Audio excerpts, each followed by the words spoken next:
Assalamualaikum warahmatullahi wabarakatuh. Waalaikumsalam. Ini perbincangannya hasil nembak ini. Jadi bapak-bapak ini Pak Noval Mahfudz, ini Pak Mulyadi. Kalau itu adalah tuan rumah juga. Ini Pak Samsul Komar. Kita melakukan perbincangan di Jentera Channel. Ini hasil dari kita nembak ini. Ini adalah tamu sebenarnya. Tamu pengen jajan makan. Kita berbincang-bincang bebas, tapi daripada perbincangan kita menguap bagaikan angin, orang toh ketika perbincangan sambil makan itu isinya daging semua, kenapa enggak sekalian direkam, teman-teman bisa tahu apa yang kita pikirkan, apa yang kita obrolkan selama ini gitu, dan segala macam ya sekalian aja. Nah, jadi teman-teman sekalian, ini adalah konsepnya Jentera Channel ya. Nanti ketika kita kedatangan tamu yang oke, langsung kita tembak jadi acara kayak ginian. Oke, siap. Ini perkenalan dulu nih. Sebelumnya saya omongin juga. Ini ya gaduh-gaduh juga dan nggak usah diprotes. Apakah ini podcast atau talk show, nggak usah dibahas lah gitu. Gaduh-gaduh. Nek podcast di meja gitu, meja makan gitu. Kalau itu talk show kok pakai ini belalai gitu, arm gitu, ya semuanya gaduh-gaduh aja. Kita nikmati aja, Pak. Nah, kita sekarang sedang ketamuan. Tadi tiba-tiba kita dapat telepon, Mas mau ini mau main, kita memetingkan sesuatu, ini pembicaraan gitu. Saya langsung kontak sama teman-teman studio. Siapin. Kita tembak aja nih bapak-bapak ini. Nah, bapak yang pertama ini Pak Noval Mahfudz. Beliau sekarang adalah direktur BLST gitu. BLST itu gampangannya adalah holding company-nya IPB ya, Pak. Semua lini bisnisnya IPB itu beliau yang bertanggung jawab gitu. Ada hotel, ada bank perkreditan rakyat syariah, ada macam-macam. Beliau ini yang pegang. Beliau ini mantan direktur di Antara gitu. Berapa tahun, Pak? Lama juga. Ternyata ini juga ada kaitannya. Saya dulu wartawan, Pak. Kemudian saya ngurusin wartawan. Gitu ya. Siap. Jadi saya berbasis skill, Bapak berbasis manajemen di bawahnya ya. Saya. Beliau juga di BPJS. Ya, BPJS berapa tahun? Ketenagakerjaan 5 tahun. BPJS Ketenagakerjaan, beda dengan BPJS biasa. Ya. Gitu.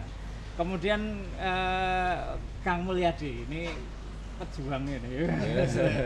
Beliau ini Mas sampean ini tak kategorikan apa sampean? Nah, itu kan yang gaduh-gaduhnya jelas itu kan.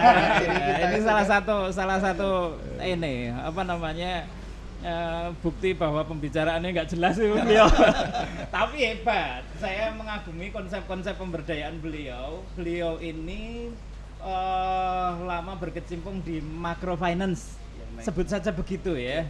Jadi pemberdayaan masyarakat tapi angle-nya dari pembiayaannya gitu. Dari pembiayaannya gitu. Beliau di Pramu gitu. MUM ya. Iya, koperasi, kemudian sekarang juga di BPRS gitu. Dan ini. Kemudian ini chef ini, makin nggak jelas lagi nih satu ini gitu. Jadi kita berbincang ini, yang duanya orang yang bertanggung jawab di bisnis, yang satunya yang ini chef ini. Tukang masak. Yang punya tempat ini. Gitu. Tapi chef yang dibangun dengan konsep Gaduh-gaduh juga. Iya. Gaduh-gaduh juga. Kita pengen tempat ini jadi tempat ngumpulnya pemberdaya masyarakat. Yeah. Gampangannya gitulah gitu. Yeah. Dibikin aja gampang. Oke. Bapak-bapak sekalian. Sebenarnya apa yang kita bicarakan tadi, makanya saya punya feeling mendingan direkam gitu, karena pembicaraan tadi menurut saya menarik sekali ya, bagaimana kita bisa memberdayakan masyarakat. Dalam konteks ini adalah pemberdayaan di bidang finansialnya gitu, itu bisa ditenagai oleh apa yang sekarang ini sedang kita tangani gitu. Bapak punya BPRS Botani gitu. Kang Mulyadi punya koperasi, punya apa namanya BPRS juga gitu. Saya mewakili usaha mikro aja. Bapak punya apa ya? Bapak punya apa? Bapak punya warung Iya, gitu. Bapak punya warung. Tapi anggap saja kita ini sedang menata sebuah harmonisasi gitu, pemberdayaan masyarakat gitu.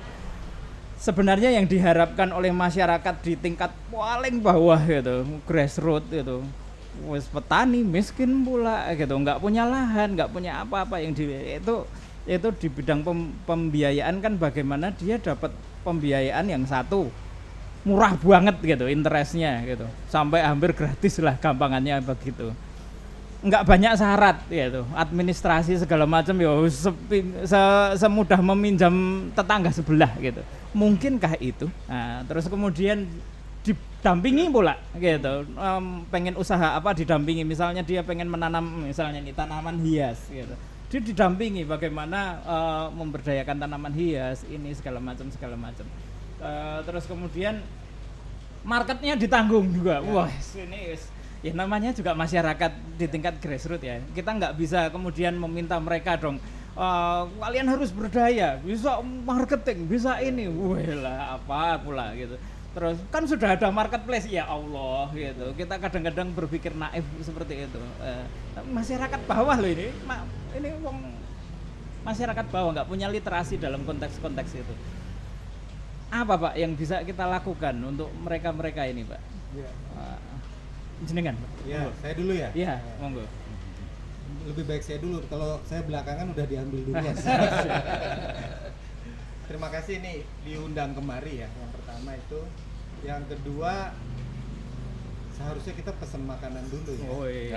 Tapi nggak apa-apa, Betul. Mas, pesan makan. Nah, Ya. nanti aja, karena begini biasanya kalau logistiknya belum terpenuhi ya, logikanya belum jalan. Karena kita menggunakan logika rakyat bahwa kita menggunakan pola rakyat. Iya, jadi rakyat itu kan lapar kan, Iya, nah, tapi iya. masih bisa mikir. Siap, Nah, itu kan.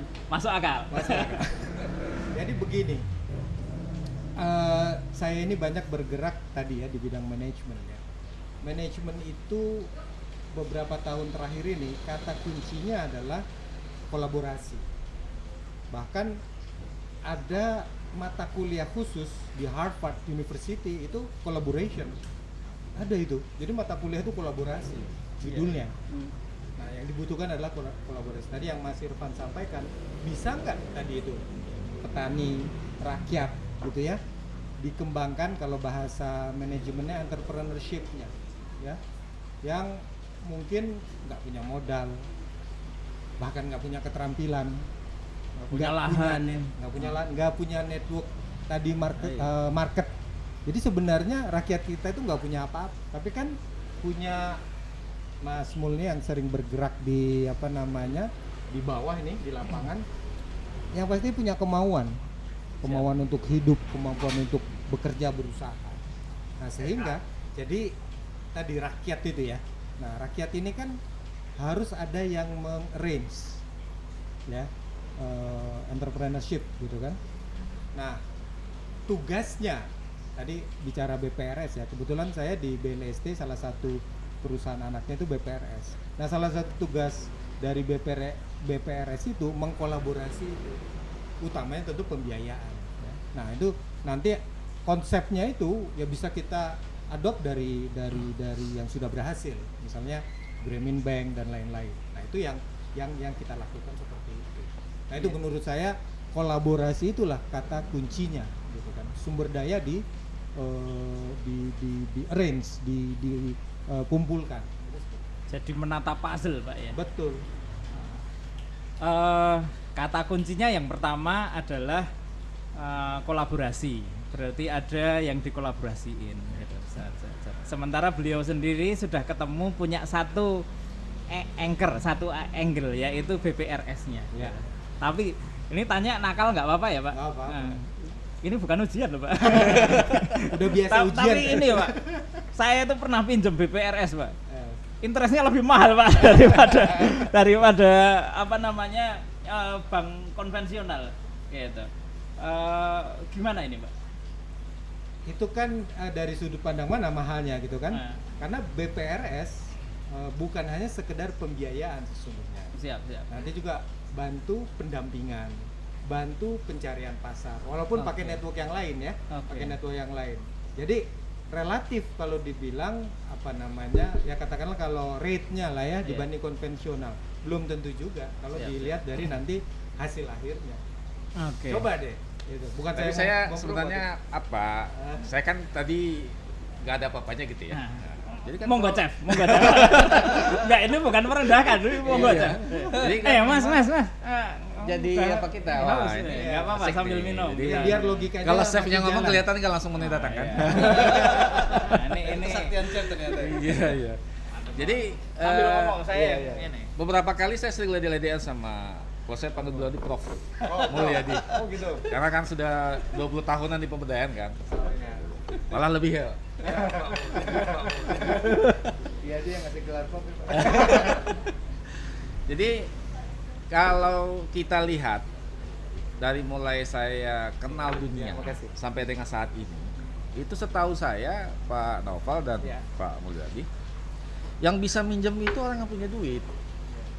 Yang bisa minjem yang Punya duit. Punya duit. Artinya kalau saya mau minjam, ada saya nggak pernah jaminannya, coba. ada Ah, agunannya. iya. Jadi sebenarnya Satu lagi dong. fungsi kita ini apa gitu.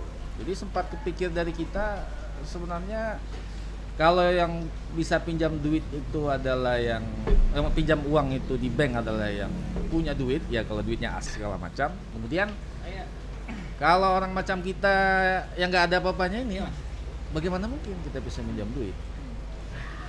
Dan sudah pasti kan, yang tidak punya duitnya akan selalu tidak punya duit. Dan logika keinginan dia untuk membangun usaha, karena kita juga sudah mulai banyak tahu, nggak ada satupun entitas bisnis yang ada di dunia ini yang kalau mau berkembang dan maju pinjam duit. Dan malah lebih ekstrimnya lagi, ya kan? Kalau saya pernah di kampus senior kasih saya tips itu, misalnya nih saya kenal sama Prof Mul nih, bukti dia dekat sama saya tes gitu. Tesnya apa? Bisa pinjam duit nggak? Oh itu ujian ya. Gitu. Dan ternyata di bank bukannya sekedar dekat atau tidak gitu. Iya. Harus punya duit juga gitu. Iya. Nah, inilah yang saya kira yang menjadi beban kita. Itu satu hal. Hal yang kedua menurut saya lagi adalah ada BPRS. Iya. Ada bank di atas BPRS. Katakanlah bank devisa, bank umum dan lain-lain. Ada BMT. Ini makhluk apa ini? Kalau kita mau bicara segmented seperti Mas Irfan bilang tadi, kenapa BPRS malah lebih berat? Paksaan saya ya selaku orang punya duit dibandingkan saya pinjam uang di banknya NKRI kan, bank negara, bank mandiri misalnya gitu. Nah ini kan jadi satu dilema menurut saya. Dan kalau ini nggak kita cari solusinya, saya bilang sama Prof Mul, ini percuma gerakan pemberdayaan kita. Yang mau kita hadapi ini siapa? Kalau kita secara pertumbuhan mengalami sekatan yang sedemikian berat itu, bagaimana mungkin gitu? Sementara kita mau menghadapi yang namanya logika pemberdayaan itu kan menjadi orang-orang seperti saya ini nggak berdaya ini bisa menghadapi satu apa namanya kekuatan-kekuatan yang dominan itu. Nah bagaimana ini? Nah ini saya mau coba diskusi sama kita semua. Bagaimana orang miskin bisa pinjam duit? Nanti orang lapangan akan jelaskan. Tapi saya konsepnya begini. Iya. Tadi Pak Samsul sampaikan kalau di bank konvensional ya misalnya ya, itu lebih mudah atau rate-nya lebih rendah. Tapi kan tadi harus punya agunan, punya modal atau usahanya sudah berjalan gitu kan. Yeah. Nah, persoalannya kan begini. Di bisnis konvensional itu berbagi risiko. Iya. Kalau tadi yang rakyat ini memang butuh modal. Sehingga ada satu kata kunci lagi, trust. Iya. Kepercayaan. Nah, makanya kemudian sistemnya tadi itu kan yang dibuat. Contohnya begini. Makanya tidak sekedar pembiayaan, Pak. Ada pendampingan, Program ya. program. Basisnya program. Nah, itu nanti apa namanya? Ya katakanlah rate-nya itu bisa turun karena sudah ada kepastian di dalam sistem itu. Contoh misalnya beginilah. Pembiayaan, tentu ada pengembalian ya. Nah kemudian untuk memastikan pengembaliannya seperti apa? Kalau tadi kan kalau yang bisnis konvensional dengan jaminan, ambunan dan lain-lain. Kalau dengan rakyat ini ya tentu bagaimana bisnisnya bisa berjalan. Nah ada pendampingan lewat koperasi, model Grameen Bank, lewat bahkan lewat majelis taklim, pengajian, DKM. Itu yang menurut saya sistem ampuh untuk pembiayaan, penjaminan, pengembalian, apalagi sustainability, kesinambungan dari bisnis yang dijalankan oleh tadi rakyat atau petani atau Jadi masyarakat kecil. salah satu penjaminan itu adalah bagaimana community bisa menjamin. Persis. Kayak semacam tanggung renteng Betul. yang tidak mungkin bisa dilakukan oleh bank konvensional. Sebenarnya saling mengingatkan akhirnya di antara anggota komunitas itu. Kang Mul, Nah, ayo sambung ngomong. langsung Saya Kang Mul. minum ya. Setahu saya beliau ini yang kemudian monggo minum Jadi Pak. giliran Iya. yang nggak bicara boleh makan sama minum.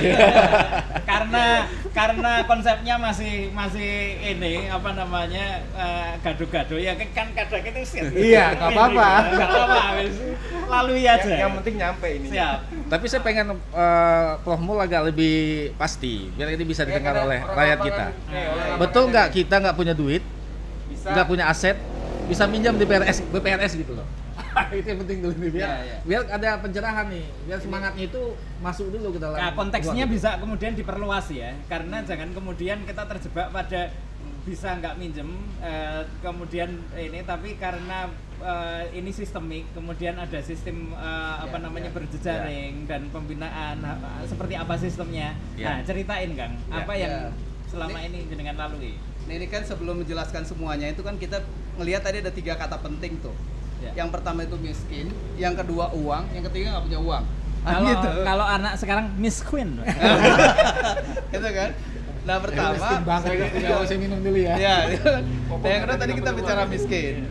Miskin itu kan sesuatu yang multidimensi. Tidak identik dengan orang miskin artinya dia tidak punya uang, atau sebaliknya orang tidak punya uang berarti miskin, kan itu. Jadi ini adalah dimensi tertentu yang harus diselesaikan dengan cara tertentu.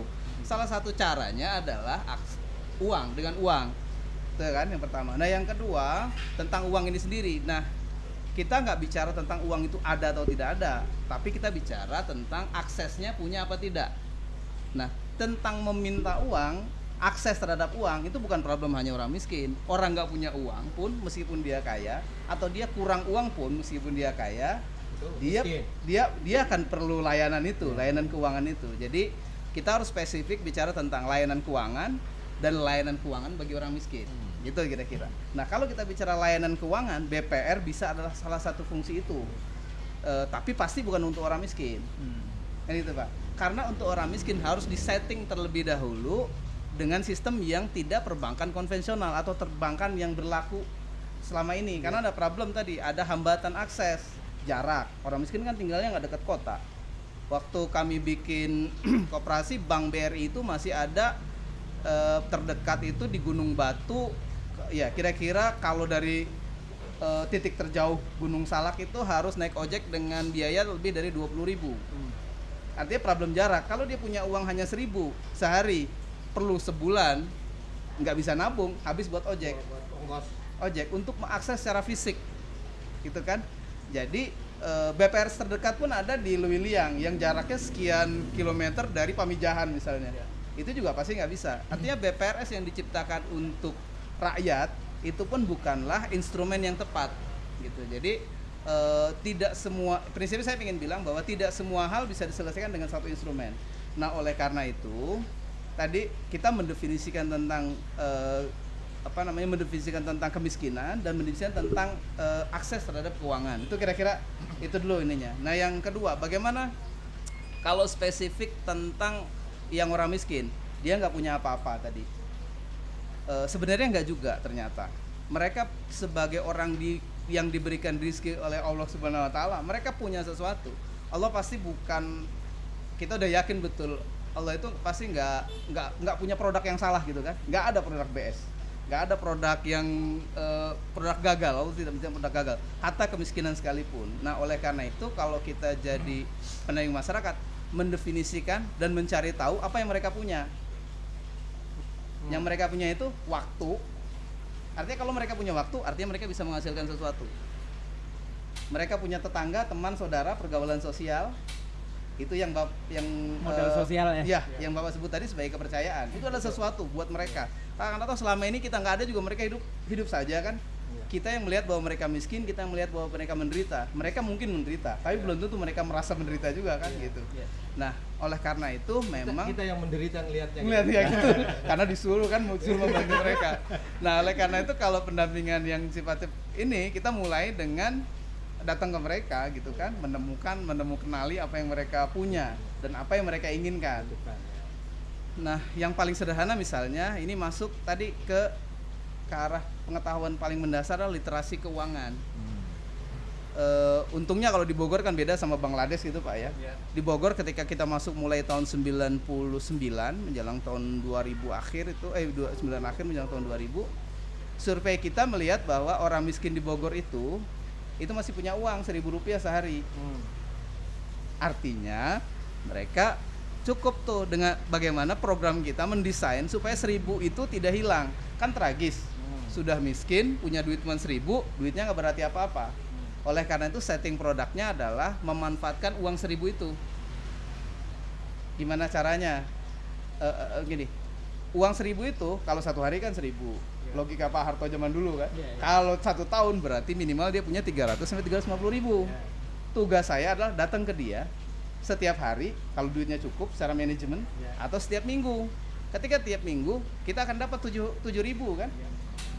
Oleh karena itu kalau kita bisa merancang satu pendampingan keuangan, literasi keuangan selama setahun, artinya 50 minggu ya selama setahun, itu dia punya uang 350.000. Di tahun 99 uang 300.000, 350.000 itu bisa masukkan anak sekolah ke SMP. Bisa membuat ibu rumah tangga atau si ibu hamil melahirkan di bidan. Dan bisa banyak hal terjadi dengan 300.000 itu.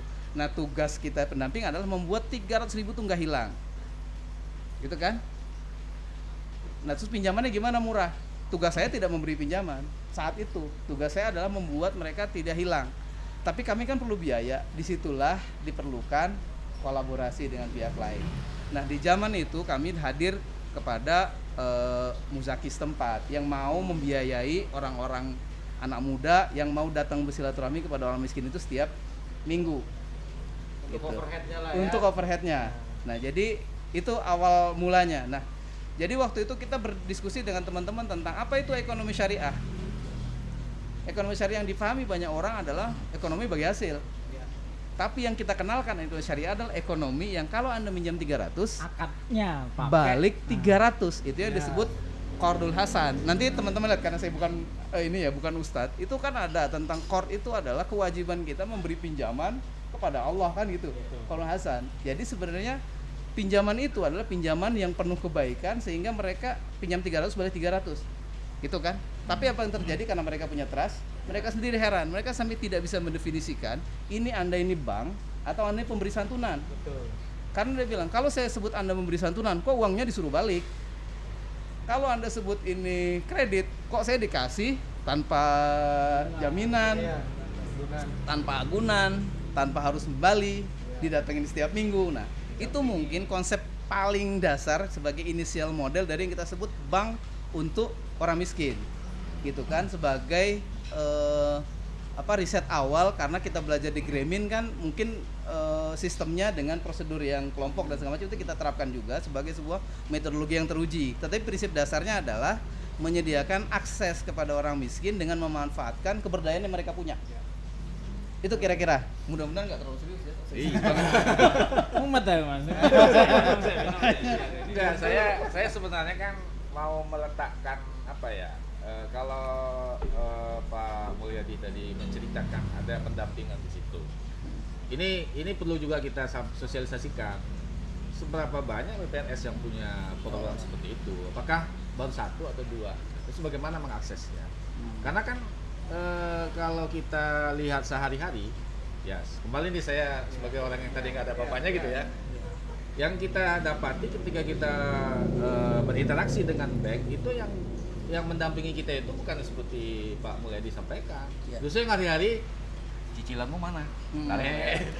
besok cicilan mana tarik gitu malah gitu. Jadi model rentenir Nah, ya. Iya. jadi artinya kan memang kalau itu menjadi satu keunggulan, apakah keunggulan itu di mana sudah dilaksanakan? Satu. Yang kedua, apakah itu bisa menjadi sebuah sistem?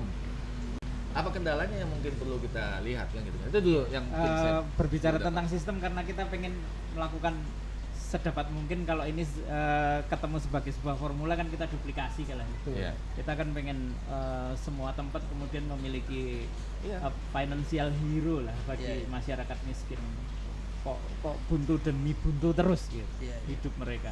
Kan kalau kasihan. Prof Mul tadi bilang bisa begitu, wah saya bisa kasih tahu sama kawan-kawan saudara di kampung nih. Iya. Ada bank kayak gitu bisa minjam, ayo pasti siap-siap aja tuh di grup. saya yang unik yang saya catat sih ada beberapa ya. Ini ya karena podcastnya juga abal-abal, saya nggak cuma host ya. Saya mengungkapkan pikiran juga boleh. Wes kita jadi host bareng-bareng lah sak karpe dhewe. Apa namanya? Muzaki setempat. Nah, itu yang unik juga. Dalam konteks perbankan maka dia menjadi semacam kalau apa namanya masyarakat itu krediturnya dia menjadi ini ya apa debiturnya ya. Iya. Debiturnya sebuah sistem sel yang unik gitu, kecil, bahkan di sebuah desa gitu, antara debitur dan kreditur itu bisa terjadi di sana dengan sistem yang mungkin baik gitu, Kordul Hasan gitu, terus kemudian pendampingan juga ada di situ, itu unik juga ya. Iya. Nah, ya menurut saya itu hal yang paling ideal karena itu hal yang paling bisa kalau kita di dakwah ekonomi syariah orang bilangnya gitu kan anti riba segala macam, menurut saya itu yang paling sakti untuk menghindari atau melawan riba gitu. Namun pasti tadi kan kita bicara instrumen, tadi bicara tentang satu langkah. Kalau udah bicara manajemen kan kita bicara tentang tahapan, kita bicara tentang resource. Saya kita kadang bicara ini, tentang apa. Bro, bentar. Agak risih gitu ketika riba selalu dimaknai hanya dengan masalah yaitu tadi pinjamannya sama persis gitu dengan ini gitu. Kemudian meniadakan itu tadi ada mungkin biaya pendampingan atau apa yang dipaket, tapi atas pendampingan itu sendiri akan mewujudkan sebuah produktivitas yang jauh melebihi kemampuan bayar dia dan segala macam. Dan itu kemudian harus dihakimi sebagai riba dulu gitu loh. Ini kan jadi repot. Sebenarnya kayak apa juga gitu saya ini. Iya, ini bingung juga mulai jawabnya. Tapi ya, tapi kira-kira kan proses miskin itu kan juga bukan proses yang serta-merta bisa kita berdayakan untuk selesai. Ya. Jadi yang kita sebut tadi satu tahapan kelulusan itu adalah satu tahapan awal. Karena seterusnya kan orang nggak mungkin juga menempatkan dirinya sebagai orang yang diberi pinjaman dan kemudian dia tidak menghasilkan, ada jebakan tidak menghasilkan sesuatu. Ini awal betul untuk membuat potensi keberadaan dia naik. Karena pasti berikutnya orang ketika dikasih uang dia akan melakukan produktivitas. Pertanyaan saya tadi yang agak sedikit gelitik itu, ini yang Prof buat ini kan, Prof ini kan komutnya BPRS juga beliau nih. Oh iya. Itu program Komut program dan BPRS. komut ya? ini. Iya. Ini makanya. Iya, jadi Kita kan bagian-bagian tukang nyentil nih. iya, kita kan, Minimal kalau dua ini sudah menjalankan apa yang beliau ini sampaikan, artinya ini kan perlu Ya, disosialisasikan. jadi Nah, ini kan harus ini ya, saya ini sedikit nanti diterusin oleh Pak Mul. Ini kan harus kita gelindingkan terus. Iya. BPRS itu belum banyak yang besar di Indonesia ini. Jadi mimpi atau bahkan yang sudah dijalankan oleh Pak Mul itu ya perlu dukungan. Tadi Mas Irfan menyinggung muzaki. Sebenarnya kan konsep dasarnya tentu zakat. Konsep dasarnya zakat. Ada muzaki, ada mustahik. Ada yang membantu ya, ada yang kemudian dibantu. Tapi kan nggak berhenti di situ. Maka kemudian konsep Baitul Mal zaman Nabi seperti itu kan, pengumpulan dana, kemudian disalurkan, berkembang lagi ya sekarang nih bagaimana untuk pembiayaan dan seterusnya. Nah makanya kata kunci kolaborasi itu salah satunya itu adalah bagaimana kita juga menghimpun para muzaki ini untuk bisa kita kumpulkan dananya ya untuk dikelola oleh BPRS misalnya, sehingga tadi yang Pak Samsul sampaikan, terus saya banyak nih orang yang bisa saya ajak gitu kan, kemana? Bisa BPRS Biru, BPRS Botani, mungkin ada BPRS. Tapi yang lain. BPRS Botani punya pendamping nggak? Atau jangan cuma pemungut gitu loh? Nah, jadi Kalau ini mau nih. jadi ke sebuah model, Ini- saya kan bisa ya, langsung betul. tembak ini Langsung para di lapang, komut-komutnya langsung ini di kan. lapangan, ya kan? Nah, ini bicara ini instrumen lah ya. Ya, bicara instrumen. Ini Instrumentasinya udah seperti apa ya? Karena gini, kalau memang ini satu model yang kata Prof Mul unggul, dan saya rasa memang mustahil BPRS dan BMT itu beroperasi tanpa pendamping. Karena segmennya itu udah jelas. Apakah kemudian Jadi kalau mereka pendamping nggak punya itu, pendamping, ah, berarti ke BPRS-nya abal-abal gitu. Iya. Saya terus mereka jadi biar kemudian apa Nggak jelas, namanya, kan? pendamping itu ada di dalam satu badan BPRS Ya. atau bekerja sama dengan berkolaborasi atau orang luar gitu. Yang diklaim sebagai pendampingnya BPRS atau gitu kali ya. Nah, ini- Sorry deh, saya ngomongnya Ya, belak-belakan kan aja. udah bicara kata Dasar kunci dari chef. Pak Novel tadi kan kolaborasi ya. Ini kan kolaborasi berarti ada unsur-unsur, ada instrumen di dalamnya. Iya. Nah, konsep dulu. Kalau konsepnya itu kan Pak Novel Ini tadi bukan bilang apologi ini kan. iya, itu ada Baitul Mal. Nah, Ya kan? Baitul Mal dia bicara tentang pengelolaan dana amanah. Ya. Yang kedua itu ada yang disebut Baitul Qirat. Ini adalah lembaga peminjaman Ya. yang sebagian besar untuk saya kalau Baitul Qirat ya court yang kayak tadi Loan. pelunasan. Tapi ada yang berikutnya yang kita sebut sebagai Baitul Tamwil. Baitul Tamwil itu bicara tentang proses keuangan yang untuk investasi. BPRS, sebagian BMT itu adalah proses yang kita sebut sebagai Baitul Tamwil ini. Tapi pasti itu nggak selesai persoalan ekonomi umat. Ada berikutnya lagi itu adalah Baitul Tamkin. Itu adalah menyangkut insurance. Mungkin Bapak yang lebih itu karena ini BPJS kan, insurance, social insurance. Jadi instrumen itu harus lengkap. Gitu. Yang disebut Baitul Tamwil itu tadi itu adalah sebenarnya gabungan instrumen antara pembiayaan dan sektoril. Nah ini kan kalau di umum kan bank itu nggak ada hubungan dengan sektoril. Tapi kalau di Baitul Tamwil kita bicara tentang kalau ada BPRS berarti ada sektor tertentu yang harus dibiayai. Jadi kalau bicara BPRS bukan bicara core. BPRS dia bicara tentang sektor tertentu yang dibiayai. Nah kalau sektor yang dibiayai itu bersifat crowd yang menyangkut komunitas yang banyak, maka dia bekerja sama dengan tadi Baitul Qirat yang produktif. Sehingga pendamping itu diperlukan di dua sisi ini. Pendamping di Baitul Tamwil adalah yang berkaitan dengan market for the poor. Pendamping yang di Baitul Qirat itu adalah pendamping ekonomi rumah tangga yang kepada literasi keuangan. Itu secara konsep. Secara lembaga yang ada di kita yang sudah ada BPRS. Paling enggak yang sudah ngumpul-ngumpul kalau mau disebut kolaborasi itu 2 BPRS kan gitu. Terus teman-teman di koperasi yang tadi yang memulai dengan core, kalau di luar kita sebut sebagai Gremin model, yang di kita disebut sebagai program ikhtiar itu sekurangnya ada 3 BPRS sudah koperasi 4 ya, yang relatif yang bergabung 4 di kita. Nah yang belum ada itulah Baitul Malnya. Baitul Mal mana yang akan bergabung di sini sebagai yang mengkonsolidasi dana wakaf sehingga dia bisa membuat semua proses ini bukan murah ya, karena nggak ada yang murah kata Kang Alun tadi, karena semua pasti perlu biaya. Tapi yang kita pikirkan adalah mana yang ditanggung oleh orang miskin dan mana yang ditanggung oleh pihak lain sampai berapa waktu dan untuk apa. BPRS Botani, BPRS Bina Rahma ini sudah punya izin untuk mengumpulkan dana wakaf. wakaf. Dan wakaf itu bisa dalam bentuk wakaf produktif ya. Iya. Betul, wakaf uang, wakaf produktif. Zakat juga zakat Bisa. produktif ya, karena zakat selama ini banyak yang mengartikan hanya untuk struggle for life aja gitu. Sembako dan segala macam. Nah, Bisa nggak saya balik pertanyaannya? monggo. Nah, biar dibalik-balik ini. Asal jangan ininya aja yang dibalik. Repot ntar. Ayo minum dulu. Jadi, Jadi ingat saya. Pak Komut dan Pak Komut dua-dua ini kan yang pegang BPRS. Dalam kalau BPRS itu adalah satu instrumen pembiayaan untuk sektor tertentu. Iya. Itu tadi kan? Iya. Pekat tadi itu ya. Dan kalau logika saya, pasti segmennya adalah yang tidak tersentuh atau yang belum tersentuh oleh bank konvensional atau bank umum. Which is Ya. sekarang kalau tidak salah sekitar 75 atau bahkan more lah ya. Iya. Masyarakat Indonesia Yang tidak tidak. bankable. Oke. Wah, ini Iya. gila ya. Pertanyaan saya yang kedua dikaitkan dengan posisi masyarakat Indonesia yang masih sangat minim sekali persentase entrepreneurnya. masih tinggi sekali, sektor realnya itu banyak sekali, dan yang bankable itu sedikit sekali. Mungkin nggak BPRS itu beroperasi tanpa ada pendamping? Bisa sukses nggak? Pendamping maksudnya apa Ini dulu kan nih dia Pak? bilang kan tadi kan Saya sedikit dengan ada pendamping ini. ada beberapa yang disebut pendamping tadi masih terkait semuanya dengan wilayah financial. Ya, Ada yang pendampingan. ada yang penjamin, ada yang mengumpulkan sebagai ininya segala.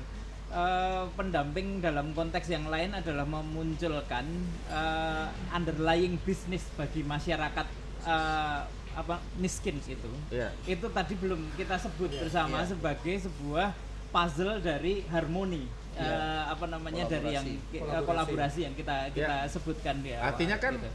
mau dia tadi sektornya rumah tangga, usaha kecil, ibu-ibu, Iya, kemudian masyarakat petani, ketika mereka pinjam ke BPRS yang mereka tak tersentuh oleh bank konvensional atau bank di atas BPRS, terus BPRS kalau nggak ada pendamping mungkin nggak bisa sukses ini pinjaman, sehingga petani itu, orang miskin itu bisa kembaliin uang gitu. Atau digampangin aja. BPRS itu bisa masuk ke masyarakat miskin itu ujung tombak awalnya apa sih awalnya? Apakah proyek pemberdayaannya? Misalnya saya seorang katakanlah petani atau pebisnis tanaman hias gitu, berjalan ke Pak Noval atau ke Kang Mul. Mas, Pak gitu, saya mau memberdayakan masyarakat nih, berarti sudah ada produknya ya. Saya punya metodologi buat ini gitu. Terus kemudian tapi yang kurang duitnya, gimana dengan itu? Baru kemudian masuk. Nah, penetrasi masuk pertamanya itu sebenarnya di mana? Gitu, untuk menyentuh masyarakat miskin ini, gitu. Ya, ini tentang BPRS dulu ya. Ini kan kita menumpahkan harapan pada satu instrumen yang bernama BPRS. Nanti kita lihat BPRS dari segi kelahirannya, kan gitu. Untuk apa dia sebenarnya diciptakannya? Ada diskusi juga teman-teman di asosiasi. Apa itu BPRS sebenarnya dan untuk apa dia diciptakan? Kan BPRS itu sebenarnya baru muncul tahun 92 sebagai produk berikutnya, karena BPRS itu sebenarnya menurut saya hasil dari dua situasi. Situasi pertama itu Pakto 88 itu ya, tentang pembentukan BPR, yang kemudian BPRS, kemudian BPR menjadi ditambahkan S gitu kan, ketika ada bank yang ditambahkan S juga yang muamalat gitu kan. Kenapa? Karena waktu itu dirasa tidak cukup membuat satu bank umum karena dia tidak bisa menyentuh keuangan mikro, kan maunya begitu gitu. Mungkin bisa kita bilang bahwa dia mampu menyentuh keuangan mikro, tapi tidak sampai pada asas yang tadi kita sebut. Dia tetap secara instrumen diciptakan oleh kebijakan, diciptakan oleh situasi sebagai bank. Yang pasti kalau bank itu tidak akomodatif terhadap proses sektorial, gitu kan. Nah, di BPRS ini sebenarnya secara model ketika ada S-nya seharusnya gitu, dia punya kesempatan untuk meng-create produk yang bisa bersentuhan dengan sektorial. Nah, itu challenge-nya. Sekarang rasanya sih belum ada BPRS yang tadi punya underlying produk yang bisa mengeluarkan produk dan dia berhubungan erat dengan sektorial. Itu disadari sekarang tuh. Jadi saya bilang, saya nggak mau apologi. Kalau ditanya, ada BPRS yang kayak gitu? Rasanya belum ada, orang kita aja nggak sanggup, kira-kira gitu kan. Artinya bukan nggak sanggup, kita aja belum sampai pada titik itu. Nah, oleh karena itu kolaborasi itu kita arahkan ke arah situ. Nah, untungnya BPRS itu lekat dengan koperasi S, koperasi syariah. Sehingga dia punya, seharusnya nih BPR itu punya akar ke bawah. Koperasi lebih punya akar ya, betul, dalam konteks produksi-produksi berbasis itu. masyarakat. Jadi ya? Tadi kalau kita sebut auction, crowd financing, crowd marketing, koperasi lebih punya. Koperasi lebih mungkin secara instrumen masuk ke bawah, tetapi dia terbatas juga aksesnya terhadap sektor keuangan termasuk bank. Jadi kolaborasi ini sebenarnya strategis. Karena menurut saya juga ketika di tahun 92 ketika teman-teman sudah bikin BPRS, itu masih juga komunitas kita bentuk yang namanya BMT. Jadi itu lahir secara bersamaan, di mana Bank Umum sebagai advokasi kebijakan tingkat tertinggi untuk ekonomi syariah, BPRS adalah untuk untuk UKM, dan koperasi adalah untuk rakyat kebanyakan. Jadi ini sebenarnya satu paket di awal tahun 90-an yang harus Platform ya? diteruskan sekarang. Oke. Gitu. Itu tidak ada menurut saya kalau BPR itu nggak ada ke situnya. BPR pada koperasi rasanya dia nggak punya historis dan nggak punya ideologis. Berbeda dengan BPRS dan koperasi syariah seharusnya. Jadi kalau misalnya sekarang kita di sini misalnya BPRS biru dengan koperasi syariah, kemudian Botani juga dengan koperasi syariah, dan kemudian membuat satu kolaborasi. Menurut saya itu bukan semata-mata tuntutan bisnis, tapi dia adalah amanat dari proses pertumbuhannya di awal. Oke, menarik. Gitu. Teman-teman sekalian, ini perbincangannya memang akan panjang ya. Sebuah pertanyaan yang saya lontarkan tadi itu sebenarnya pertanyaan bagus loh, memuji diri sendiri. Enggak, saya pernah dibilangi sama Pak Syafi'i Ma'arif itu, Van, pertanyaan yang bagus itu adalah pertanyaan yang pendek banget tapi jawabannya panjang. Ini tadi panjang kan, lumayan. Pertanyaan yang bagus. Kita lanjut di sesi berikutnya yang lebih mendalam, tapi unik banget bahwa apa yang saya ungkapkan tentang gimana bisa ngasih pinjaman gampang, murah, gak pakai agunan segala macam itu ternyata sebuah pertanyaan kompleks yang bukan main gitu. Ya jawabannya kalau panjenengan jadi presiden selesai itu. Yang bisa menjawab itu pantas jadi presiden. Kita ketemu di sesi berikutnya.